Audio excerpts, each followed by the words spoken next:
Gusto ko lang i-share ang video kan sa Kuyang Agong. Shout out pala sa mga may magurang pa dyan na kumpleto pa. Kung nakakalingaw na kamo sa mga magurang nindo,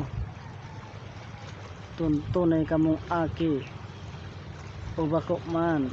Kung sisi man ang tunay ng mga magurang nindo, habang amay pa libidon, kilalanin nyo na sila. Mahirap kahit ano lang siya ni Rhea, ama ng asawa ko, halos nung nakita kong ganun ang kalagayan ng papa niya, halos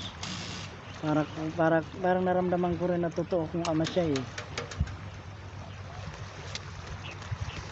Kaya sana shout out sa mga mga anak na nakakalimot, hindi naman sa nakakalimot, kumbaga yung minsan nababaliwala na yung mga nanay at tatay nila.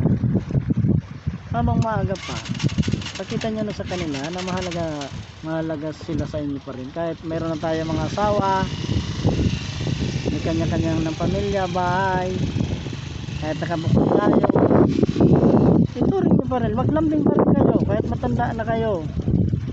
Tayo na, ako nga umuwi yung papa ko galing Bulacan sa mga kapatid ko, halos pag nasa bus stop kami ng tabako, pag nakikita ko, niyayakap ko si pa, nagkikis pa rin ako sa kanya. Mas maganda na yung malambing ka pa rin, kasi yung mga magulang natin halos patatanda na.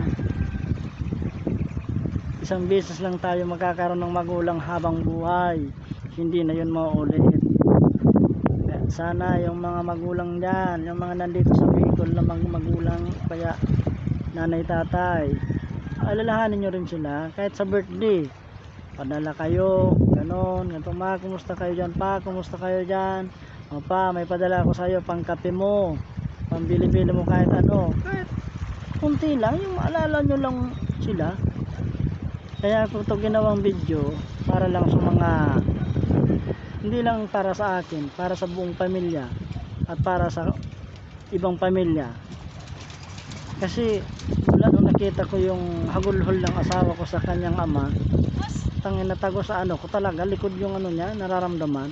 Hindi ko sa matingnan nung iyak ng iyak, kasi halos nagkita talaga siya, halos magsa 30 years. Tapos 3 oras lang sila nagkita, nayakap niya si papa niya, 3 oras lang sila na umuwi sa Bicol. Tapos yung pangalawang pagkikita na nila, ayun na, pagpunta niya pala sa amin, paalam na.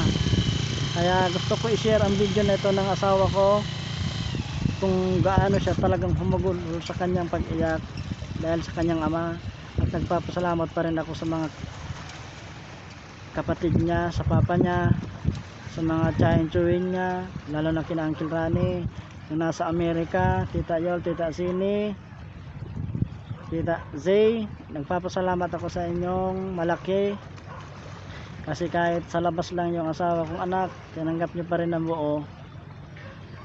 Maraming salamat. At sana humaba pa ng humaba ang mga buhay nyo, lalong lalo na kami, tayo, sa mga side dito ni Rhea, mga kapatid niya dito sa Bicol. Sana walang magkasakit, sana kahit di na tayo yumaman, basta humaba lang ang buhay natin, mag-abot man lang na 100, okay na yun. Para sa akin, hindi ko na inangad ang pera, kasi pag kinuha ka talaga ng Panginoon, tangina, wala kang magagawa. Kahit tambakan mo ng pira ang bahay mo, gawin mong bubong gawin mong bubong ang pira dyan sa bahay mo, pag gusto ka na talaga ng kunin ng Diyos, wala ka na magagawa. Ang pinaka-importante talaga ngayon, gumawa ka ng mabuti sa iyong kapwa. Gawan ka man ng masama, huwag ka nang gumante. Yun lang naman ang nararapat. Kasi pag gumanti ka, dadami yung masama, diba? Pag gumanti ka, dadami yung masama, kasi yung gumawa sa'yo masama na nga eh, tapos ikaw gumanti ka, di magiging masama ka na rin. Kaya pabayaan mo na lang. So tunghayan nyo ang video ng aking asawa. gusto ko lang i-share sa inyo kung gaano kasakit ang mawala ng isang ama o magulang. Kaya shout out para sa mga lahat ng nakakalimot. O di naman sa nakakalimot, kumbaga hindi na nila naaalala yung mga magulang nila. Shout out na lang. Kaya maraming salamat. Panoorin yung video na ito.